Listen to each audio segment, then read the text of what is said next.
The morning Eleanor Voss signed her name for the last time on a document that was not hers to sign, the sky over Clanton, Georgia was the pale, washed-out gray of old dishwater.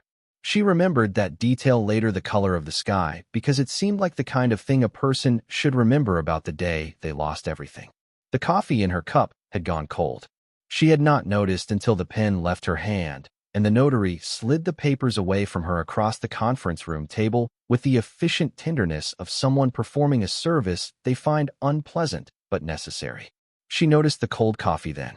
She wrapped both hands around the mug anyway, as if warmth were still possible in it, as if the gesture itself were a kind of stubborn refusal. If you're enjoying this story so far, don't forget to hit the like button and subscribe. Drop a comment telling me where in the world you're watching from. I love hearing from you. Eleanor was 63 years old.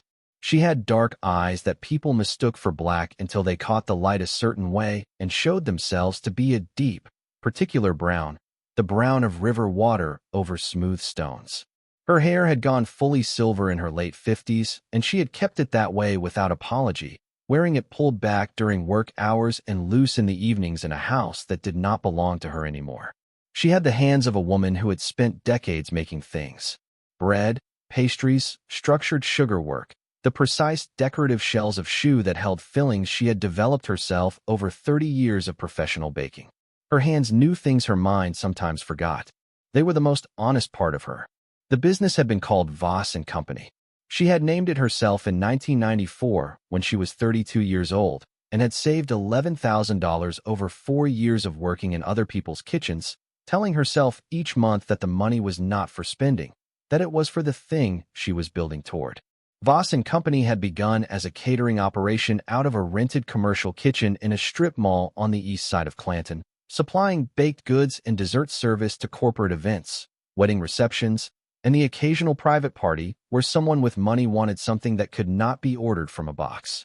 She had built it carefully, the way a person builds anything that is meant to last, not with dramatic gestures or borrowed confidence, but with daily attention, consistent quality, and the willingness to show up before anyone else arrived and stay after everyone else had gone.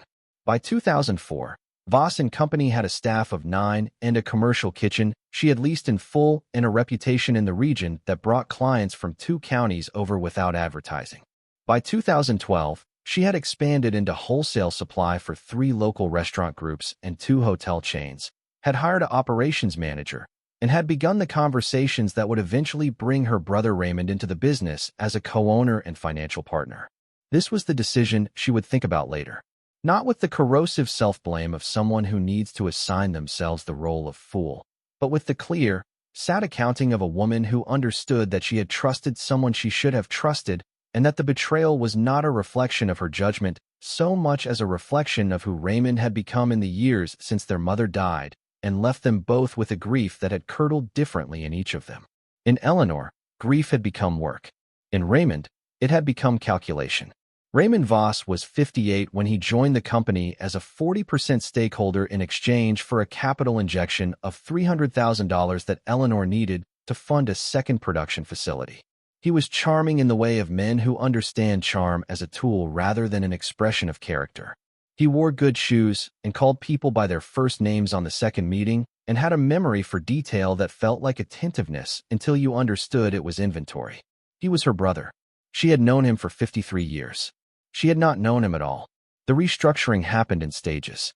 Eleanor understood each stage as it was presented to her: a refinancing here, a renegotiated partnership agreement there, the addition of Raymond's son-in-law Derek as a third stakeholder at 15% in exchange for a round of investment Eleanor had not known they needed until Raymond placed the quarterly projections in front of her on a Tuesday afternoon with the expression of a man delivering bad news he has been sitting with for some time.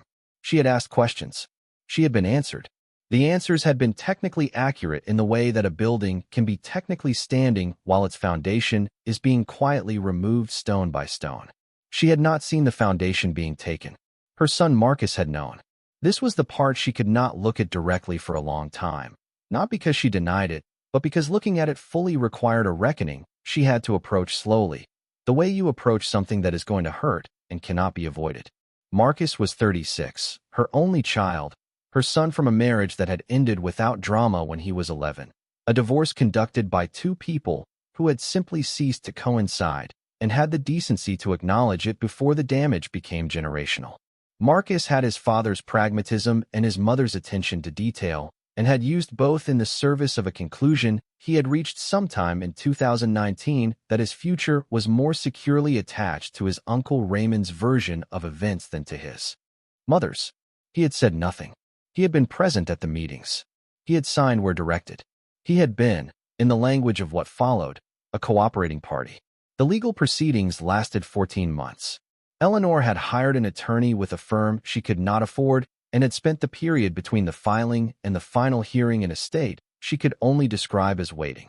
Not passive waiting, but the active waiting of a woman who continued to show up to her own kitchen every morning and do her work and feed her staff and honor her contracts even as the ground beneath the business shifted and tilted and the instruments of its unmaking moved through the courts with the grinding patience of documents that have been prepared carefully by people who understood exactly what they were doing. She lost Voss and Company in October.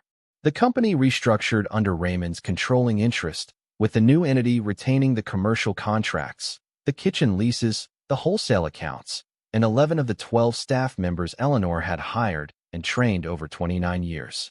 The one staff member not retained was Greta, Eleanor's operations manager of 16 years, who had made clear in depositions what she understood of the sequence of events and had been thanked for her service accordingly. Eleanor received a settlement. The number had been arrived at through the particular mathematics of legal negotiation, which is the mathematics of what can be proven against what will be spent proving it. The number was $62,000, payable over 18 months. She had a mortgage on her house in Clanton's West End, a house she had lived in for 17 years, a house with a garden she had built soil amendment by soil amendment over 15 springs. The house was collateral on a business loan Raymond had arranged without her full understanding of its terms. The house was not hers to keep. She moved out on a Thursday in November. 2 suitcases, 3 boxes, the cast iron pans that had been her grandmother's and were therefore not subject to any inventory or assessment anyone could produce, her recipe notebooks going back to 1991, and a dog named Phillip who was 11 years old and arthritic in his back left hip, and completely untroubled by upheaval in the way of old dogs who have decided that the person matters more than the place. She was 63 years old. She had $3,100 in a personal checking account that Raymond's attorneys had not been able to touch. She had a storage unit on the south side of Clanton paid through February. She had Phillip and her grandmother's cast iron and 30 years of knowledge that lived in her hands and her notebooks and was not subject to any court proceeding on earth. She was not broken. She was tired in the way a person is tired after something genuinely hard, tired in the muscles and the connective tissue and the particular place behind the sternum where the body registers ongoing stress as a low, constant weight. But she was not broken. She knew the difference because she had felt broken once before, in the first year after her mother's death, and this was not that. This was something else. This was the feeling of being stripped back to what was actually hers. And she was trying, in the fog of those first weeks, to identify what that was. She stayed in a motel outside of Clanton for 6 nights, paying the weekly rate because it was cheaper and because she did not know yet where she was going. Phillip slept at the foot of the bed and snored with the deep contentment of a dog who has never once worried about money. She sat at the small desk by the window each evening and did what she had always done when the situation was unclear. She opened a notebook and she made a list. The list was titled What I Have. She wrote it at the top of a fresh page, and then she sat with the pen in her hand for a long moment, and then she began. She had her health, which she noted without sentiment, because sentiment was not useful and health was. She had her skills, which were specific and demonstrated and not theoretical. She had her grandmother's recipes and the 30 years of development she had added to them. She had Phillip. She had $3,100 and the 18-month settlement payments, the first of which was due in December. She had no staff to pay, no lease obligations, no contracts to honor. For the first time in 29 years, she had no overhead. She stared at that last line for a moment. Then she wrote underneath it, for the first time in 29 years, I can start anywhere. She had grown up in Tennessee. Not Clanton, Georgia, where she had built the business and the house and the garden and the life that had now been rearranged without her consent, but in a small town called Sable Creek in the eastern part of the state, where the hills came down close to the main road, and the river ran brown in autumn, and the town's single traffic light blinked yellow after 9 in the evening because there was no one to wait for. Her mother had moved them to Clanton when Eleanor was 14, following work, following a cousin, following the particular logic of a woman raising 2 children alone who does not have the luxury of staying where things are comfortable when things are not comfortable enough. Eleanor had not been back to Sable Creek in 11 years. Her mother's death had brought her back briefly. Then Marcus's childhood and the business had kept her elsewhere, and then the years had done what years do, which is accumulate until the distance between a person and their beginning feels like geography rather than time. But she knew. The town. She knew it in the particular way you know a place that formed you before you were old enough to know you were being formed. She knew the way the light came off the hills in October. She knew the smell of the river and the sound of the mill that still turned on Wednesdays and the particular quality of the quiet that settled over everything after 6 in the evening and did not lift until morning. She found the listing on a Tuesday night at 10:43, sitting on the motel bed with her laptop and Phillip's warm weight against her left knee. She had been searching with no particular aim, the way a person searches when they are not yet sure what they are searching for, but know they will recognize it when they find it. She had looked at commercial kitchen spaces for lease in 3 different states. She had looked at cottage food regulations in Tennessee, Kentucky, and the Carolinas. She had looked at auction listings for distressed commercial properties because she had learned in the legal proceedings that distressed commercial properties were where value lived when it had no audience. The listing was brief. An abandoned commercial building in Sable Creek, Tennessee. Former bakery operation, closed 1981. 2 stories, approximately 4,000 square feet, including basement. Foundation stone and brick, estimated construction 1923. Current assessed value, $78,000. Auction opening bid, $4,800. Current high bid, none. She read it again. Then she read it a 3rd time. A bakery. In Sable Creek. Closed since 1981 and sitting, if the listing was accurate, essentially untouched for 4 decades. The photograph attached to the listing was a single image taken from the street, low resolution and badly framed, showing a brick facade with 2 large windows boarded over with plywood that had grayed and warped across the years. The sign above the door was still there. She could just make it out in the poor photograph. The letters were faded and 2 of them had fallen away, but she could read what remained. The Brauer Bakery. EST 1931. She sat with the laptop on her knees for a long time. Phillip sighed in his sleep and shifted his weight slightly. Outside the motel window, a truck moved through the parking lot, its headlights sweeping briefly across the ceiling. She thought about Sable Creek. She thought about what it meant to go back to a place that knew you before you were yourself, before the business and the marriage and the house with the garden and all the years of building things that other people had since unmade. She thought about what it would mean to begin in a place that had no context for what she had lost, only the context of what she had been before the losing. She thought about a bakery that had been closed for 41 years and what 41 years of closed meant in practical terms. The plumbing, the electrical, the condition of a commercial kitchen that had not operated since the year she was in 7th grade. She thought about what 41 years of sealed meant in other terms as well, the terms she did not have language for yet, only a feeling, a pull towards something she could not name precisely, but recognized the way she recognized good dough beneath her hands, by a quality that did not require explanation. She opened a new page in her notebook. She wrote at the top, Sable Creek. Then she began a list. The list had 9 items. 3 of them she could address before the auction ended. She started with those 3, not because the other 6 did not matter, but because the other 6 were not yet hers to solve. The auction closed on a Friday afternoon at 3 o'clock. Eleanor placed her bid from the parking lot of a gas station outside of Clanton using the auction platform on her phone, because the motel's Wi-Fi was unreliable and she was not going to let unreliable Wi-Fi be the reason she missed it. She bid $4,800, the opening amount, and then she sat in her car with the engine off and Phillip's head in her lap and waited.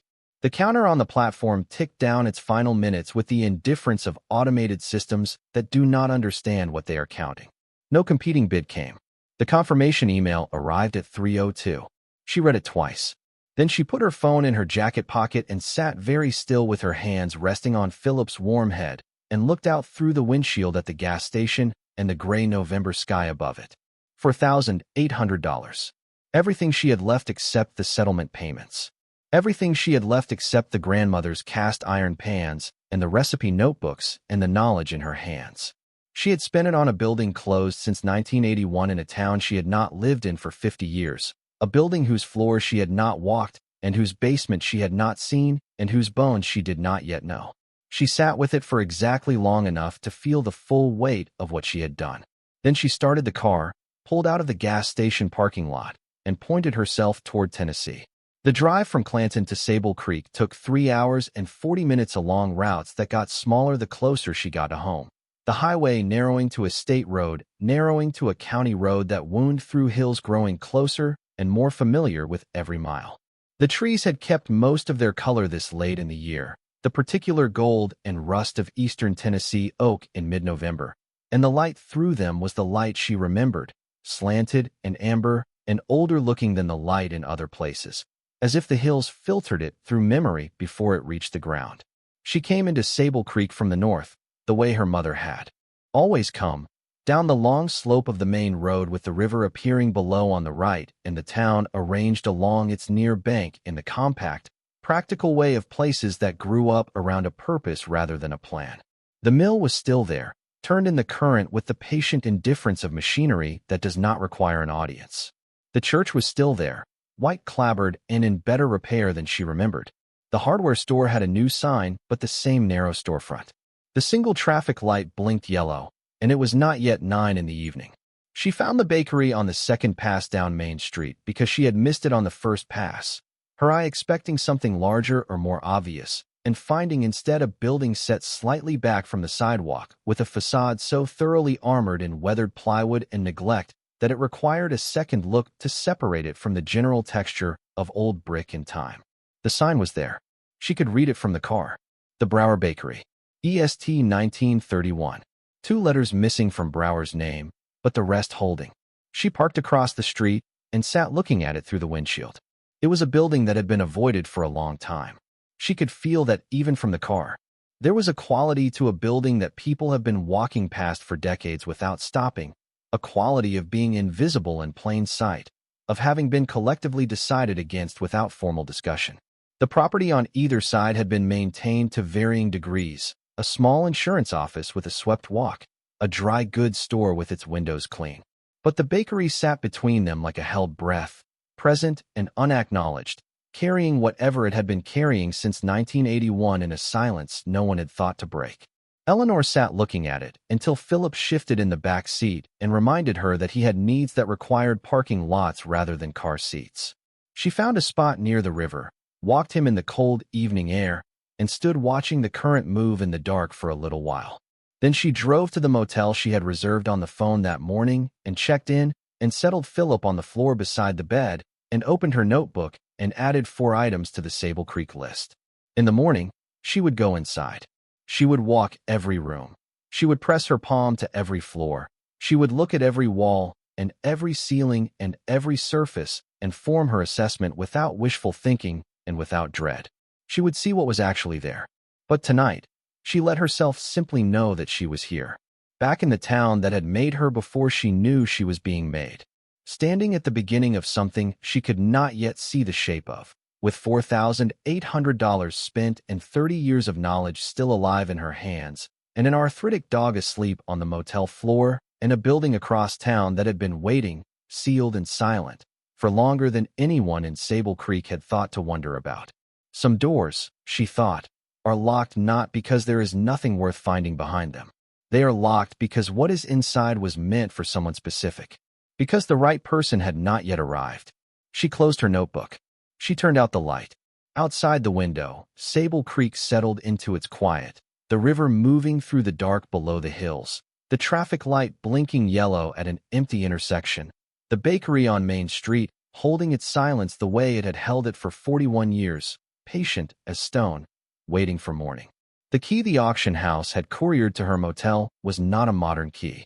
It was the kind of key that belonged to a different era of making things, heavy and long, cast iron with a bow shaped like a small oval at one end and a bit at the other that had been cut by hand.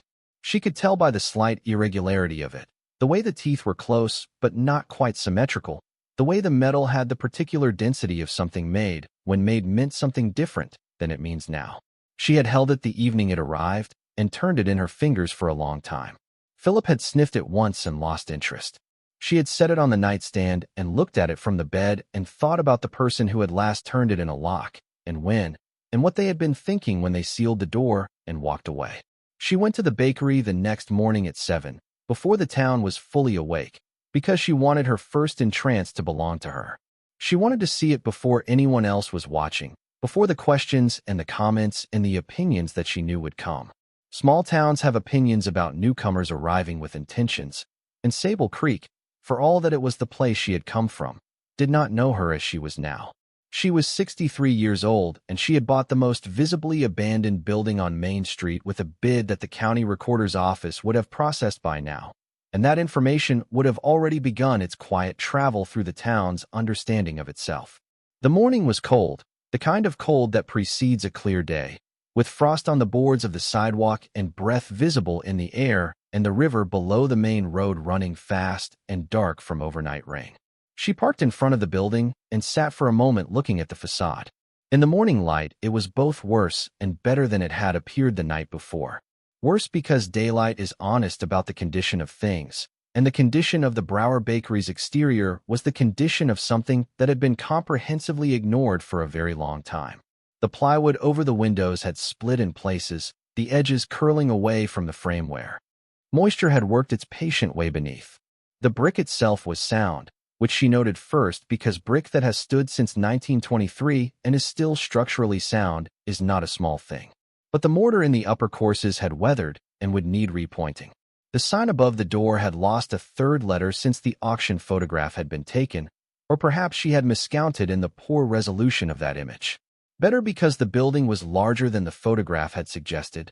2 full stories of brick with a roofline that sat higher than the neighboring structures, and a set of basement windows at street level, low and narrow, and fitted with iron bars that had rusted to the same orange-brown as the brick itself, so that they seemed intentional, almost decorative, the way old things sometimes become beautiful through the specific process of lasting.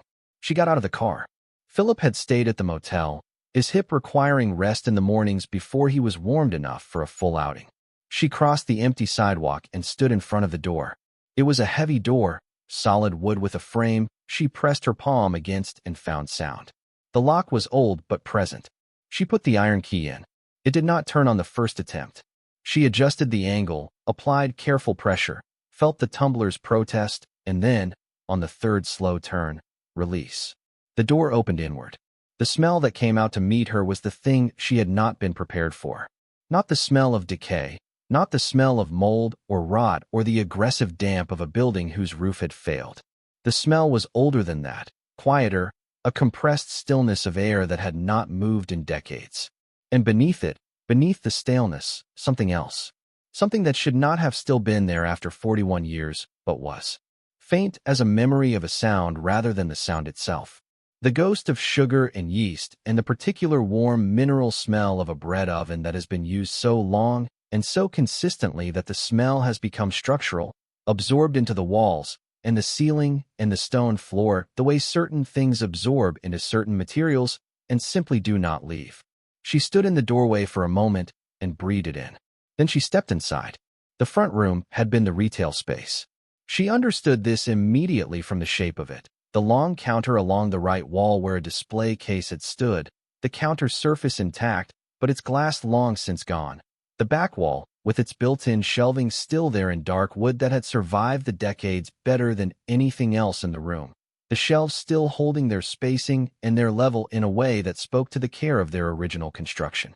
The ceiling was pressed tin, the kind installed in commercial buildings of the 20s and 30s, the pattern a repeating geometric that had been painted over at some point and then left to yellow through the layers, but the tin itself was intact, not a panel missing, not a seam sprung. She looked up at it for a longer time than she had planned. The floor was stone, large irregular flags of the local limestone that she recognized from the riverbank below the town, fitted together with the tight precision of someone who understood that a bakery floor lives a hard life and had planned accordingly. 41 years of grime and 2 winters of water finding its way through the compromised window boards had left it dark and filmed, but when she crouched and pressed her palm to the stone the way she had learned to press her palm to things to understand them, the stone was cold and solid and real beneath her hand. The production kitchen was behind a swinging door that took both hands and a firm push to open, its hinges stiffened by decades of disuse. Inside, the space was larger than she had expected for a small-town bakery, generously proportioned, with a ceiling that rose high enough to allow for the heat management a serious baking operation requires. The commercial ovens were still there, 2 of them, standing against the far wall like monuments to a time when this room was alive with purpose. They were large, cast iron, the kind of ovens built in the first half of the 20th century that were designed by people who understood that the equipment would outlast the person who bought it and perhaps the person who bought it after that. She crossed the room and laid her hand against the side of the nearest one. Cold as stone, silent as stone, but present, entirely present, in the way that things built to last remain present long after the life around them has gone. She opened the oven door. The interior was intact. The baffling that directed heat through the chamber was still in place. There was ash in the firebox, old ash, the pale gray of ash that has had decades to settle and lose whatever moisture it once held. She did not touch it. She simply looked, then closed the door carefully. She spent 2 hours in the building that first morning. She moved through every room with a notebook open, writing as she went, not descriptions but assessments, the practical inventory of a woman who knows that the distance between what a thing is and what it can become is measured in work and materials and clear-eyed honesty about both. The second floor had 2 rooms, a storage room with empty wooden shelving along 3 walls and a window facing the rear alley that had lost its glass and been invaded by a decade of pigeons, and a smaller room that appeared to have served as an office, with a desk still present, its surface undisturbed for so long that the dust on it had its own texture, a sort of velvet density that seemed almost intentional. She did not disturb the desk. She noted it and moved on. The basement stairs were at the back of the production kitchen, behind a door she almost missed because it was set flush with the wall and its handle had corroded to the same dark color as the surrounding wood. She opened it and looked down. The stairs descended into a darkness that the single bare bulb fixture at the top of the steps could not fully reach. The bulb was dead. She used the flashlight she had brought in her coat pocket, an item that had moved to the top of her packing list the moment she had confirmed the building's condition. She stood at the top of the basement stairs and shone the light down and looked for a long moment. Then she descended slowly, testing each step before committing her weight, the way she had learned to approach anything old and potentially compromised. The basement was a full footprint of the building above. Stone walls, stone floor, a ceiling of heavy timber beams that she estimated were original to the 1923 construction. The room was divided by a central row of support columns, also stone, and the space between them had been used for storage. Empty wooden crates were stacked against the east wall. A workbench ran along the south wall, its surface still holding the ghost marks of decades of use, the rings of jars, the cuts of knives, the compressions of heavy equipment rested and moved and rested again. Along the north wall, she could see the remnants of a cold storage system, shelving built for bulk ingredients, the wood heavier and more deliberate than the shelving upstairs. She moved through the space systematically. She noted the condition of the timber ceiling beams, which were dry and sound. She noted a section of the west wall where the mortar between stones had failed in a 3-foot section, not structurally threatening at this scale, but needing attention. She noted the overall dimensions and the quality of the air, which was cool and very dry, surprisingly so, drier than the space above, drier than she would have expected from a basement that had been sealed for 4 decades. She stopped at the west wall. She stood looking at it for a moment. The mortar failure she had noted ran across a section approximately 3 feet wide and perhaps 4 feet high. The stones in that section slightly displaced from their neighbors in the way of a wall that has shifted. But it was not the mortar failure that had stopped her. It was something else, something that she could not immediately name, but that registered the way certain things register, not in the reasoning mind, but somewhere anterior to it, somewhere that processes information before the brain has organized it into language. She shone her flashlight along the west wall from one end to the other. The west wall was not the same length on the inside as it appeared to be on the outside. She stood with that thought for a moment, letting it settle. Then she walked to the far end of the basement and paced the length of the north wall. Then she went upstairs and stood in the production kitchen and paced the length of the back wall. Then she went outside into the cold morning and walked around the building's exterior and paced the length of the west face from the corner to the alley. She stood in the alley with her notebook and looked at what she had written. The exterior west wall measured 31 paces. The interior west wall of the basement measured 24 paces. The difference was not the thickness of the wall. She had pressed her palm to both sides. The wall was 18 inches thick at its thickest, which was substantial but accounted for in the pacing. The remaining discrepancy, after accounting for wall thickness, was approximately 6 feet. 6 feet of basement that did not appear on the interior. She wrote the number in her notebook and drew a careful circle around it. Then she went back inside. The first person to speak to her in Sable Creek beyond the motel desk clerk was a woman named Cecily Bright, who ran the dry goods store next door to the bakery and who appeared at Eleanor's shoulder at 9:45 on that first morning with 2 cups of coffee and the direct manner of someone who has decided to be friendly and sees no reason to delay the implementation of that decision. "I saw the light on inside," Cecily said, holding out a cup. "Thought you might need this." "I'm Cecily." Eleanor took the cup. "I'm Eleanor Voss." "I know," Cecily said. "Word travels." Eleanor looked at her. Cecily was perhaps 70, with the kind of face that had settled into its final form early and worn it comfortably for decades. Silver hair cut short and practical. Eyes that assessed without being unkind. "You bought the Brauer place." "I did." Cecily looked at the facade. "People have been wondering about that building for a long time. 40 years at least." Eleanor sipped the coffee. It was good, the real kind, made by someone who cared about the process. What do people wonder? Cecily considered this with the seriousness it seemed to deserve. Whether it would come down or be saved, mostly. And what happened to Otto's things? Eleanor looked at her. Otto Brauer. He built this place in 1923. Ran it until he died in 1981. Cecily tilted her head slightly. "You didn't know about Otto?" "I bought the building from an auction listing," Eleanor said. The listing was not detailed. Cecily was quiet for a moment. "Come next door when you're ready," she said. "I have some things that might be relevant to you." The story of Otto Brauer came to Eleanor in pieces over the following days, assembled from Cecily's careful recollections and from 2 conversations with a man named Harlan Fitch, who was 84 years old and had grown up 3 doors from the bakery and remembered Otto Brauer with the particular clarity that some people reserve for the figures who shaped the landscape of their childhood. Otto Brauer had arrived in Sable Creek in 1921 from a small town outside of Stuttgart, Germany. 23 years old and carrying, according to Harlan, very little beyond his skills and a determination that Harlan described as quiet but absolute. He had come to America before the worst of what would follow in Europe, before the specific darkness of the 30s and 40s, though by all accounts he had understood that darkness was coming before most of his neighbors in either country were willing to see it. He had written to his sister, Harlan told Eleanor, letters that the sister later shared with people she trusted, letters that described his certainty that what was building in Germany was not a temporary unpleasantness, but a fundamental catastrophe from which he did not expect the continent to recover intact.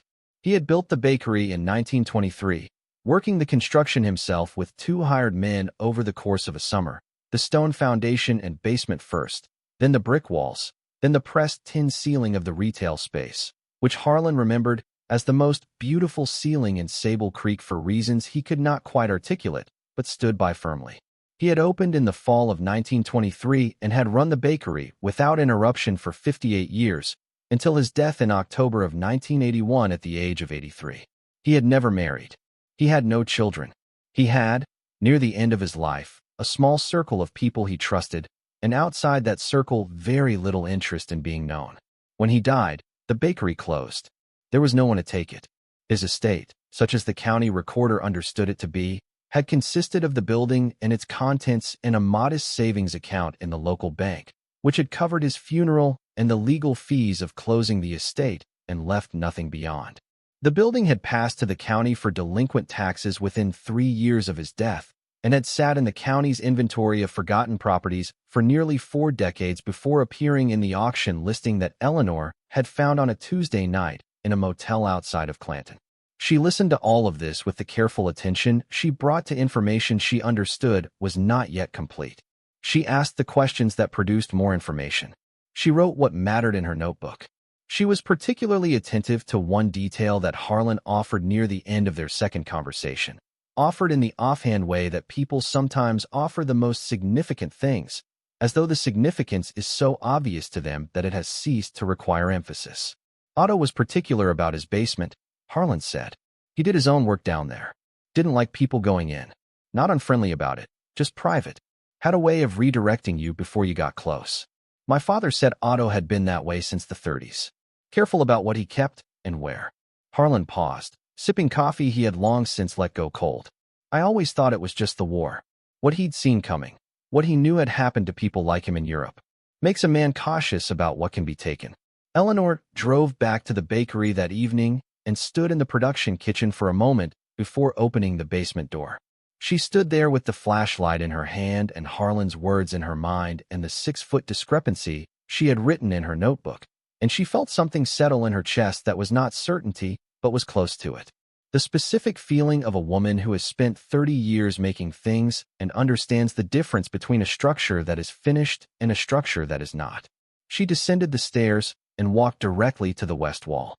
She pressed her palm flat against the stone at the point where the mortar failure ran its 3-foot seam.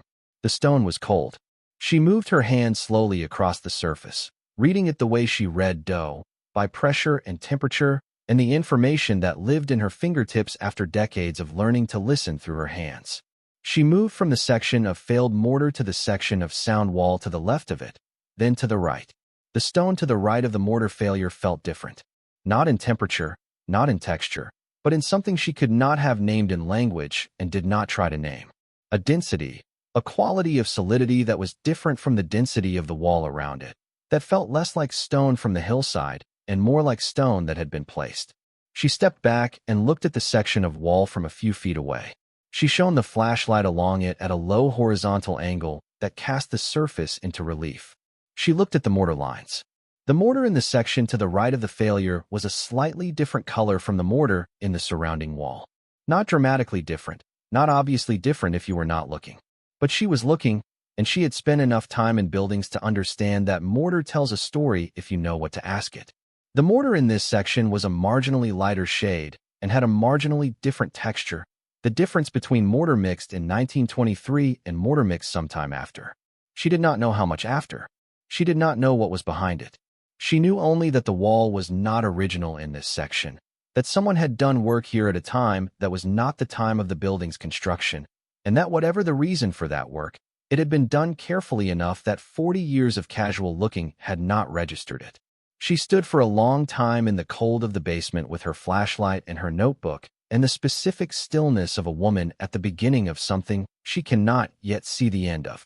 If you're hooked on this story, make sure to subscribe and turn on notifications so you never miss an upload. Your support means everything and helps me bring you more emotional stories like this one. She did not try to open the wall that night. She was not a person who acted before she understood what she was acting on, and she did not yet understand this fully. She went back upstairs. She locked the heavy door behind her and walked to her car in the dark and drove to the motel and sat at the small desk with her notebook and wrote for a long time. The town's reaction to Eleanor had been forming while she worked, the way weather forms, mostly invisible until it arrives. She heard it first from Cecily, who had the honesty of someone who believes that information is better delivered directly than allowed to arrive sideways. People are talking, Cecily told her on the third morning, appearing again with coffee and a portion of this directness that Eleanor was coming to understand was simply Cecily's operating mode, consistent as a standard. They want to know what you're planning. And what are they saying? Cecily set down her cup. Mostly they're waiting to see if you'll give up. The building's had that effect on people before. 3 times since Otto died, someone bought it or looked at buying it and turned around before they got started. Eleanor looked at the building's facade. Why? The scope of it, Cecily said simply. It's a big project. and it's been sealed up so long that I think people assume the inside must be worse than it is." She paused. "Is it?" "No," Eleanor said. "The bones are good. The bones are excellent." She said it with the conviction of someone who has pressed her hands against every surface and does not traffic in false assessments. Cecily studied her for a moment. "You're not turning around," she said. It was not a question. Eleanor looked at her. "I spent 29 years building something, and I watched it be taken from me over 14 months by people who had access to everything I built." She said it without drama, the way she said most things of consequence, with the tone of someone reading from a document. "I am not afraid of a building that needs work." Cecily was quiet for a moment. Then she said, "Good. Then we can be useful to each other." There was one other voice in those first weeks, louder and less welcome than Cecily's. A man named Dale Hubbard, who owned the insurance office on the other side of the bakery and who had, she would learn, made 2 attempts to purchase the Brauer property himself over the previous decade with the intention of expanding his office space. He was 55, with the combative confidence of a man who mistakes certainty for competence, and he had opinions about the bakery and Eleanor's purchase of it that he delivered to anyone who would receive them and several people who had not requested delivery. She heard about it from Harlan, who mentioned it with the mild displeasure of someone who has lived long enough to recognize this particular type of man without being surprised by him. "Dale's saying you'll be gone before spring," Harlan said. "Says the building's a sinkhole and anyone who paid anything for it got taken." Eleanor had looked at Harlan and said nothing for a moment. Then she said, "What does Dale Hubbard know about the building?" Harlan shrugged. "He looked at the exterior once, maybe twice. Never went inside." "That's the thing about people who call something a sinkhole," Eleanor said. "They're usually describing what they're afraid of rather than what's actually there." Harlan had laughed at that, a short, genuine sound, and said he was going to remember that one. She worked every day. She had structured her days with the same deliberate efficiency she had brought to every professional endeavor, rising early, working through the morning, breaking at midday to eat something she prepared on a single burner in the motel room, and walk Phillip along the river at the pace his hip required, then returning to the bakery for the afternoon and working until the light failed. She had contacted a licensed electrician in the first week, a woman named Pat Greer who drove in from the next town over and spent 4 hours assessing the building's wiring and emerged with a list that was honest and not as catastrophic as Eleanor had feared. The wiring needed to be brought to code, which was a significant project but a finite one. Pat had given her a number and a timeline. Eleanor had written both in her notebook. She had contacted a plumber. She had contacted a structural engineer who looked at the south face of the building and the west wall exterior and the basement ceiling beams and told her what she already knew, which was that the building was fundamentally sound in its original construction and required maintenance rather than rescue.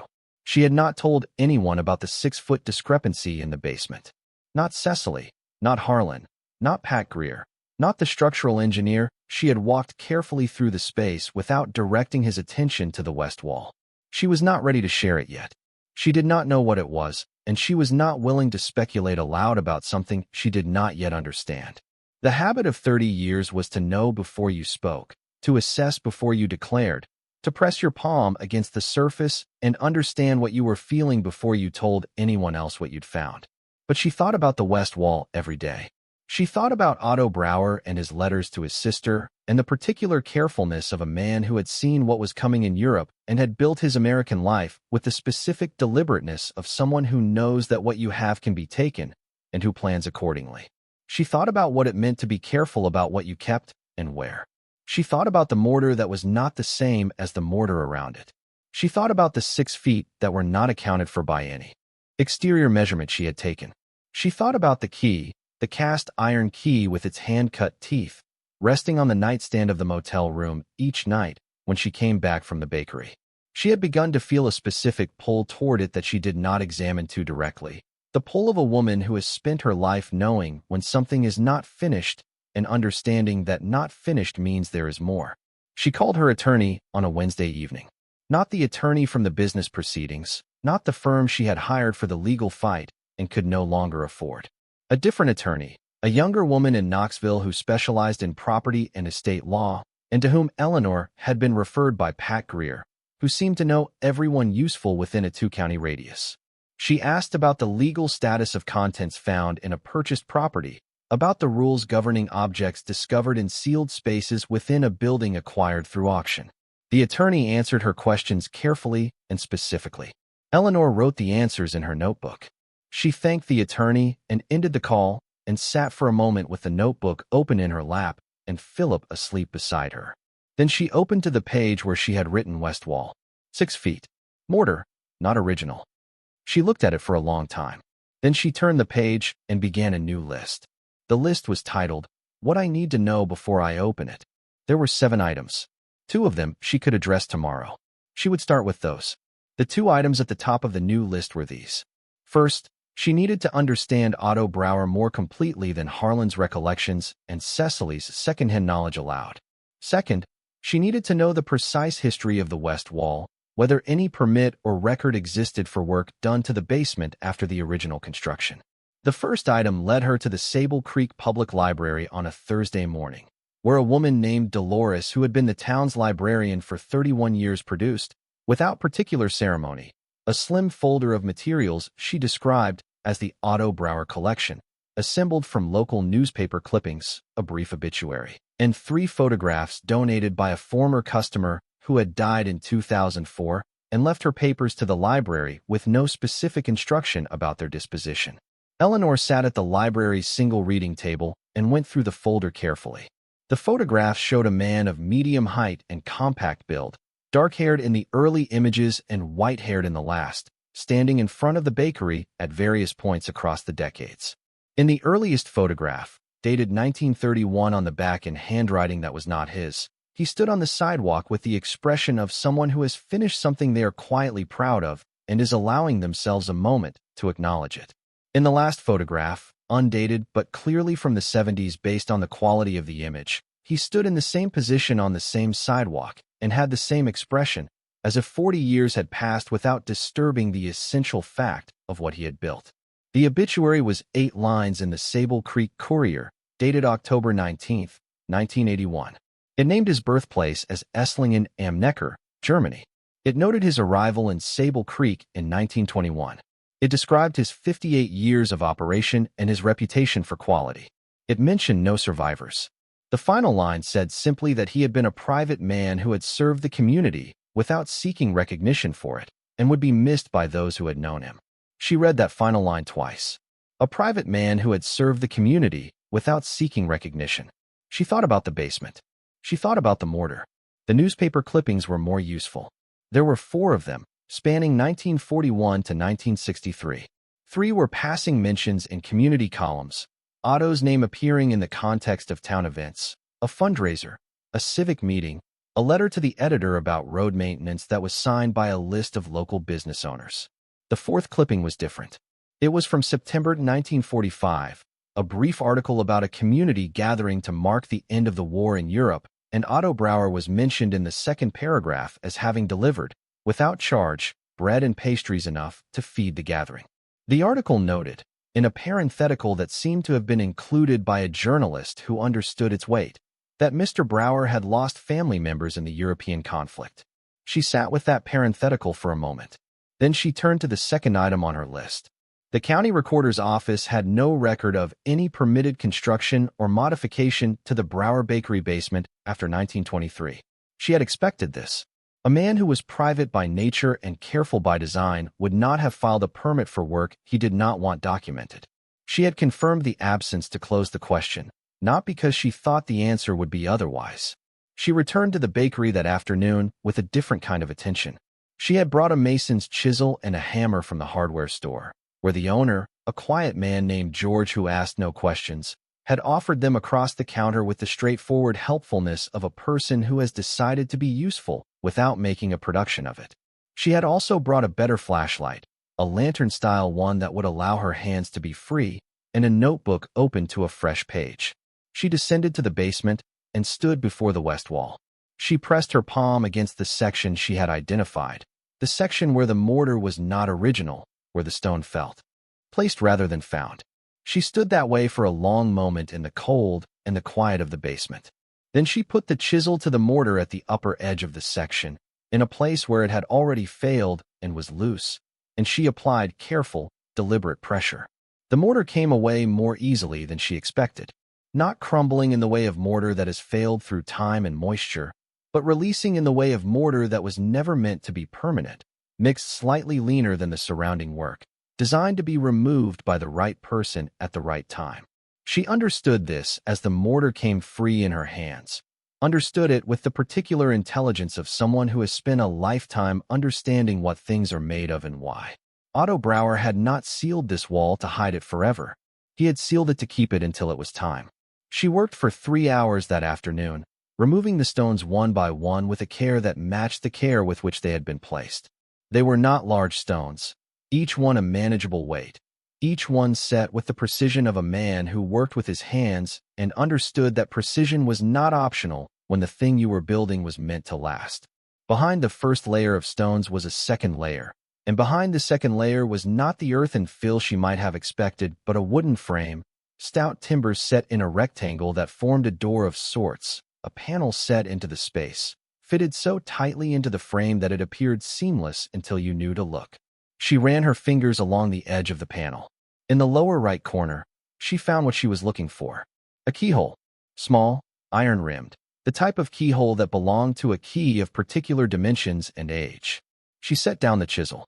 She stood in the basement with her lantern and the cold and the silence, and she thought about the iron key on the nightstand of her motel room, about its weight and its hand-cut teeth, and the way it had felt in her fingers the evening it arrived. She thought about the lock of the front door, which it had opened on the third slow turn. She thought about Otto Brauer standing at this wall in the years between his arrival and his death, knowing what was behind it, carrying that knowledge the way a person carries the weight of a trust given without witnesses. She went back to the motel and got the key. She returned to the basement and crouched before the wooden panel in the wall and put the iron key in the iron keyhole and turned it. The mechanism was stiff from decades of stillness, but it was present, entirely intact, and on the second firm turn it moved.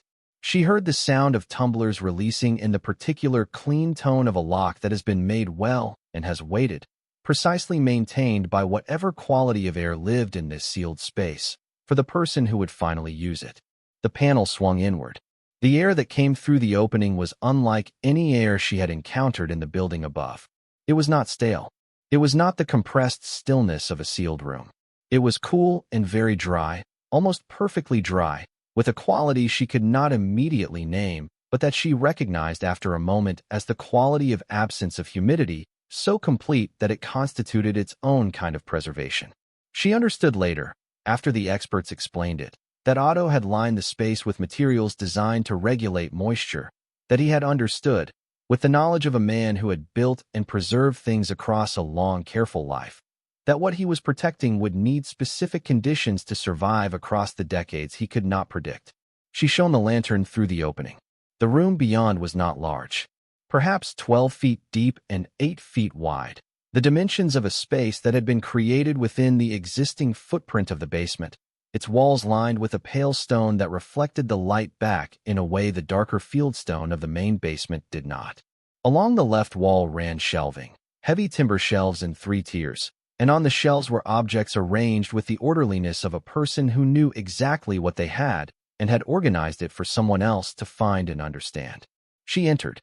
The first thing she saw clearly, because it was nearest and because the lantern caught it first, was a wooden box on the bottom shelf. A simple construction, fitted pine with brass hinges, approximately the size of a case that might hold a set of tools. She did not open it immediately. She looked at the room first, the whole room, the way she had learned to take in a space before she began to assess its parts. There were 9 wooden boxes arranged on the lower 2 shelves, each one similar in construction, each one closed. On the upper shelf, wrapped in material that she identified as oilcloth, the wrappings intact and tied with waxed cord that had dried and darkened but not disintegrated, were flat rectangular packages, 12 of them, arranged vertically like books in a library. Against the back wall, on a shelf of its own at eye level, was a single object that was not a box and not a wrapped package. It was a tin canister, the kind used for loose tea or coffee, unremarkable in itself, but for the fact that it was sealed with wax at the lid, red wax pressed smooth and flat by a hand that had been careful about it. She stood in the center of the small room and turned slowly and looked at everything. She did not touch anything yet. She breathed the dry, still air and let herself understand, in the quiet of that moment, that what she was standing in was not a storage room, but a trust. A room built by a man who had watched catastrophe come for his world and had responded not with despair, but with the specific, patient action of someone who believes that things can be preserved if you are deliberate enough, if you are careful enough, if you trust that eventually the right person will come. She opened the tin canister first because she understood, with the certainty of a woman who has spent a lifetime reading the intentions built into things, that it would explain the rest. Inside the canister was a letter, written in English in a precise, careful hand on paper that the seal and the dry air had kept in a condition that belonged to another era. The date at the top was March 14th, 1979, 2 years before Otto's death. She stood in the small room and read it by lantern light. The letter was addressed to no one by name. It began, "To whoever opens this room, I write in the certainty that the right person will have found a reason to look." Otto Brauer had written, in careful, formal English that carried the particular cadence of someone who had learned the language as an adult and used it with a precision born of respect for the learning, that the objects in the room had come to him between 1937 and 1941 through a network of people, some of them known to him personally, and some known only through intermediaries, who had understood what was happening in Europe and had sought to move things of value to safety before the machinery of catastrophe could reach them. He had been, he wrote, a small part of a larger effort, and he had played his part by receiving and holding what was brought to him without asking questions he did not need to ask. He had never known with certainty who the original owners were in all cases. He knew in some. He named them in the letter with a specificity that told Eleanor he had spent considerable time and care on this accounting. He had waited, he wrote, for heirs to come. For 40 years he had expected that someone would come. No one had. He did not know if this meant the families were gone, or if the knowledge of what he held had been lost in the upheaval of those years, or if the people who knew were simply not able to reach him. He had not gone looking because he did not know how to look in a way he trusted. He was a baker, he wrote, not an investigator. He had done what he knew how to do, which was to keep things safe and wait and trust. He asked the person who opened the room to do 3 things. First, to attempt to find the heirs of the families he had named, using whatever means were available in their time that had not been available in his. Second, if heirs could not be found after a genuine effort, to use what the room contained in a way that would honor the people who had entrusted it to him. Third, to understand that the objects in this room were not treasure in the sense of something found and claimed. They were a custody, a thing held on behalf of others. He asked the finder to hold them the same way. She stood in the room for a long time after she finished reading. Phillip was at the motel, sleeping in the warmth of the room she had left him in. Outside the bakery walls, Sable Creek was going about its December afternoon in the ordinary way of small towns on cold weekdays. The dry goods store open, the library open, Dale Hubbard's insurance office open with its lights on, and its opinion of Eleanor's purchase intact and unchanged. None of it reached her in the basement. The room was as quiet as it had been before she opened it, the quiet of a space that has been holding something carefully for a very long time. She opened the first wooden box. The coins inside were arranged in felt-lined trays, set in rows with the precision of a man who counted things and kept his count. She identified them by the lantern light, turning one and then another in her hand. Gold coins, American and European, pre-war issues in a condition that the dry air of the sealed room had preserved beyond what she would have believed possible.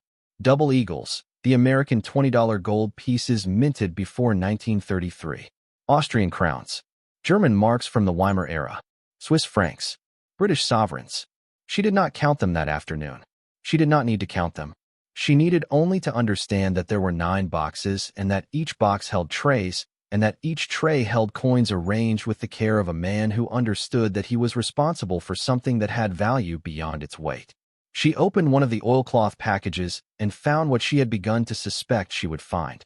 A painting, small in format but extraordinary in the particularity of its making, a landscape in oil on a wooden panel that she could not date or attribute with any confidence from her own knowledge, but that carried, in the quality of its color and the intention of its marks, the unmistakable weight of something made by a person who understood exactly what they were doing. She counted the oilcloth packages. 12 paintings. She rewrapped the one she had opened with the same care that had wrapped it originally and replaced it on the shelf. She spent one more hour in the room. She looked at everything. She touched what she needed to touch to understand what was there. She did not remove anything. She did not photograph anything, not yet. She needed the right people for that. People who understood what they were looking at. People who could do what Otto had asked in the letter, which was to find the heirs if heirs existed and to honor the trust if they did not. She sealed the panel and replaced the stones with the mortar she had removed, not permanently, just enough to hold them until she returned with the people she needed. She went upstairs. She locked the front door. She stood on the sidewalk in the December cold and breathed the outdoor air and looked up at the sky above Sable Creek, which was the pale clear blue of a winter afternoon, and said nothing to anyone because there was nothing to say yet that she knew how to say. She called her attorney in Knoxville that evening. Then she called a man named Dr. James Whitfield, a professor of European art history at the University of Tennessee, whose name she had found through the attorney's network, and who answered his phone on the second ring with the mild impatience of someone interrupted during reading. She told him what she had found. She described the paintings as accurately as she could. She described the coins. She described the letter and its contents. There was a silence on the line after she finished that lasted long enough that she checked to see if the call had dropped. It had not. Dr. Whitfield said, very quietly, that he would like to come to Sable Creek. She said yes. He arrived 2 days later with 2 colleagues, an authentication specialist from the university's art department and a numismatist from a firm in Nashville, who drove up on short notice because what James Whitfield had described over the phone was not a thing you declined to come and see. They brought equipment and cameras and reference materials and the specific excited calm of people who have spent careers preparing for the possibility of a moment exactly like this one and are now in it and are determined to be precise. They worked for 2 full days. Eleanor gave them the room and the letter and stood at the edge of what they were doing, watching and answering questions and providing coffee from the percolator she had rigged in the production kitchen, because a working percolator was the 3rd item she had restored after the electricity and the front lock, and it had proven its value more times than she had anticipated. The coins were cataloged first. The numismatist worked with a methodical speed that she recognized as the speed of genuine expertise, the particular efficiency of someone who has done a thing so many times that the motions are internalized and leave the mind free for the assessment that actually matters. He counted and graded and photographed each coin and updated his running tally with the steadiness of a man who has learned not to react to numbers until the count is complete. When the count was complete, he sat back on his heels in the small room and looked at his notebook and was quiet for a moment. Then he said, without dramatics, that the collection was one of the most significant accumulations of pre-war gold coinage he had encountered in 30 years of his profession. He named a value for the coins alone that Eleanor wrote in her notebook with a steady hand, because her hand had learned steadiness over a long life, and she was not going to abandon it now. The paintings took longer. Dr. Whitfield and his colleague worked with the careful patience of people who understand that attribution is not a thing to be rushed, and that the cost of error is the cost of misrepresenting history. By the end of the second day, they had identified 7 of the 12 with reasonable confidence. 3 were by artists whose names Eleanor did not recognize, but whose significance she understood from the way Whitfield said them, with the particular weight that people use for names that carry histories. 2 were by an artist whose name she did recognize, a painter who had been prominent in Vienna in the 1920s and 30s whose work, Whitfield told her, had been largely dispersed by the events of the war and whose authenticated pieces now appeared rarely and commanded significant prices when they did. The 5 remaining paintings required further analysis and provenance research that would take months, not days. Whitfield was specific about this because he was a man who was specific about things.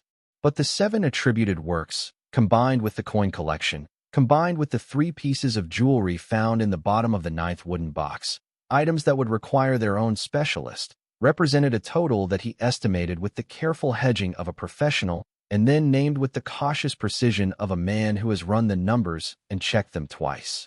She wrote the number in her notebook. $285 million, estimated, pending full authentication and market assessment. She looked at the number for a moment. Then she looked at the letter in its tin canister, which she had placed on the workbench outside the room where she could see it. Then she called her attorney. The process of locating heirs took 4 months. It was not Eleanor's process alone. Her attorney connected with 2 organizations that specialized in Holocaust-era property restitution, organizations with the expertise and the networks and the patience to do what Otto Brauer had asked and Eleanor had committed to do. Of the families named in the letter, heirs were located for 4 of them. 3 were living descendants of families that had survived, scattered across 3 countries by the decades of diaspora that had followed the war.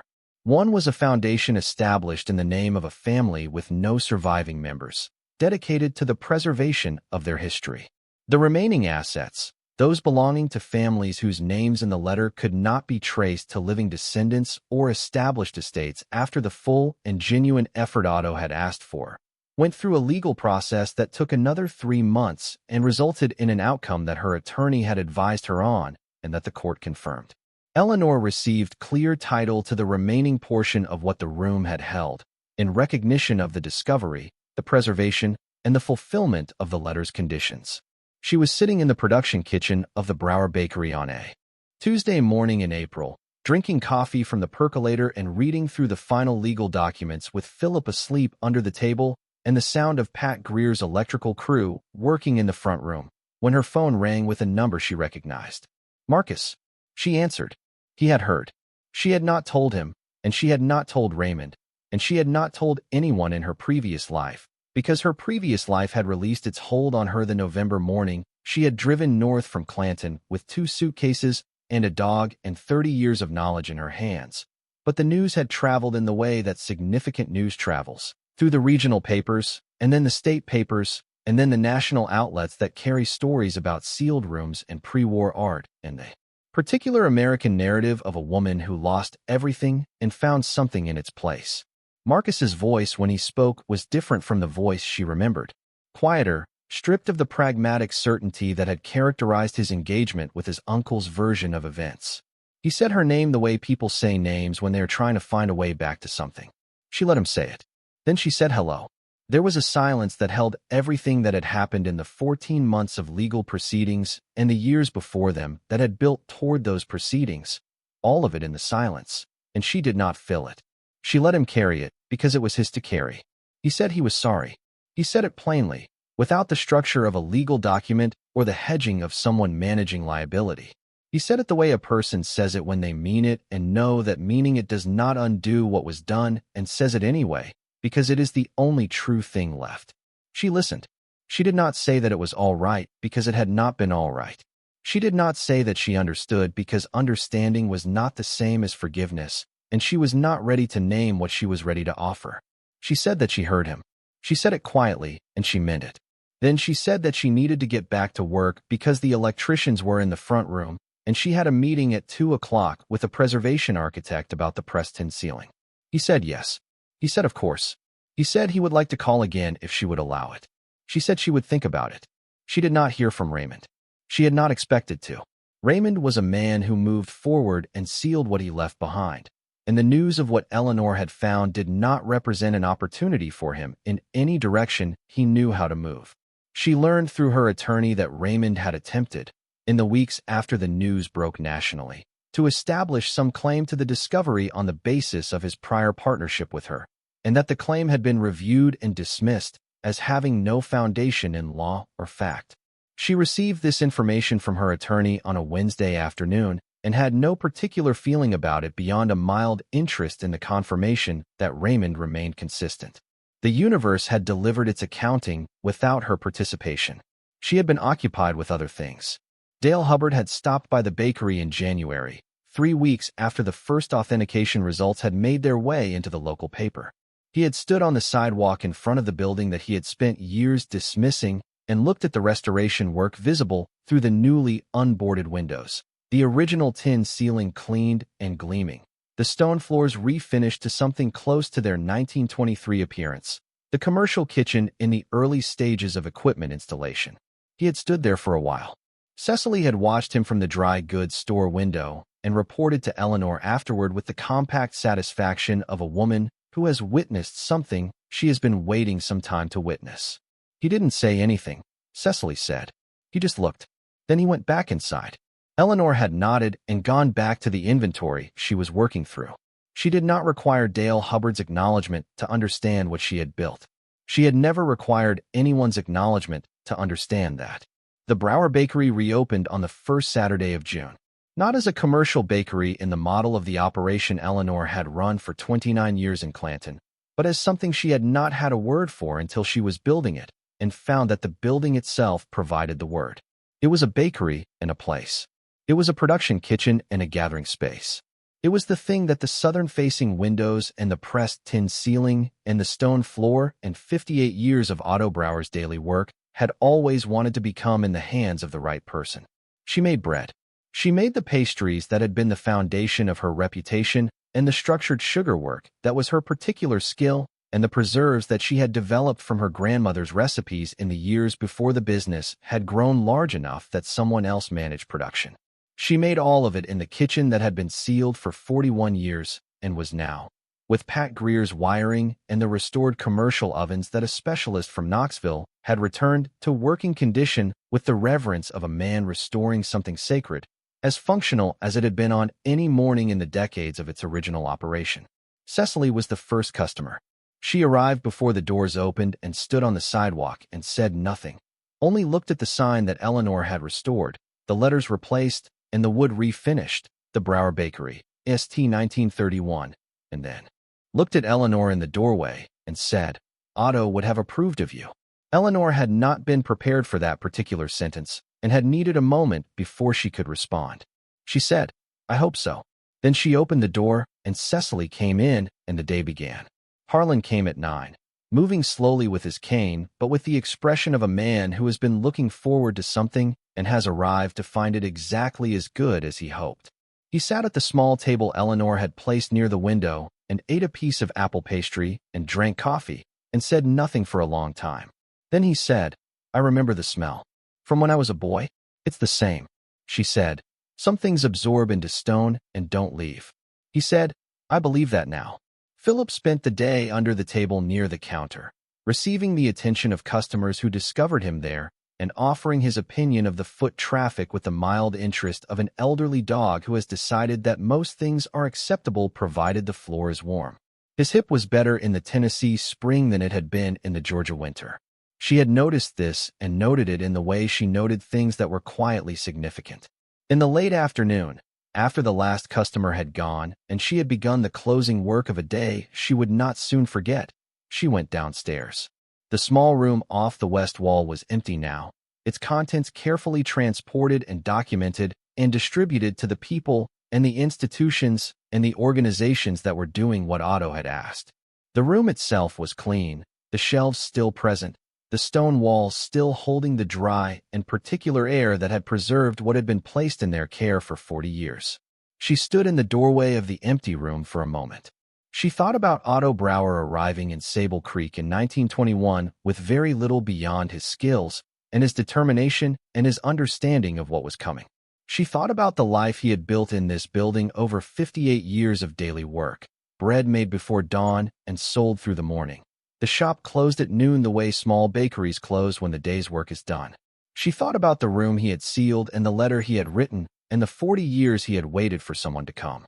She thought about a November morning in Clanton, Georgia, a motel room and a laptop and a listing with a single bad photograph and $4,800 that was everything she had left. She thought about pressing her palm to the stone floor of this building for the first time and finding it solid beneath her hand. She thought about 6 feet of basement that did not add up and mortar that was not original and an iron key with hand-cut teeth that had been waiting on a nightstand for the right lock. She thought about what it meant to be the person something was waiting for. Not the person who went looking for it. Not the person who forced the door or followed the money or arrived with a plan that required a discovery of a certain size and shape. Just the person who showed up at the right time in the right condition of loss and honesty and willingness to look at what was actually there rather than what they needed it to be. She was 63 years old. She had 30 years of knowledge in her hands and a building that had been sealed for 4 decades and was now, on this first June Saturday, full of bread and people and the particular smell of a kitchen that is doing what it was built to do. She had Phillip, asleep upstairs under the counter.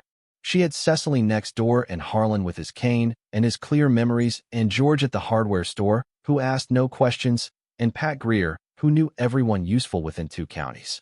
She had an attorney she trusted and a numismatist who had called her twice since January to report on the ongoing appreciation of the coin collection's valuation, and a Dr. Whitfield, who was writing a paper about the paintings and called it the most significant recovery of displaced European art he had encountered in his career. She had an open room in the west wall of her basement, empty now and clean, its door standing open for the first time in 41 years, letting the air of the main basement move through it freely.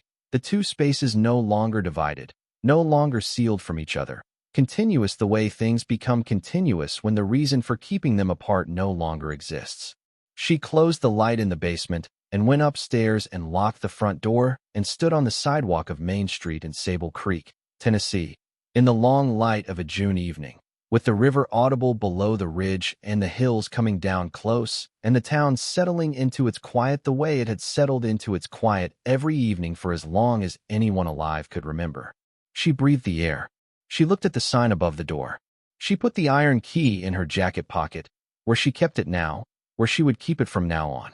Not because the door needed locking, not anymore. Because the key was hers.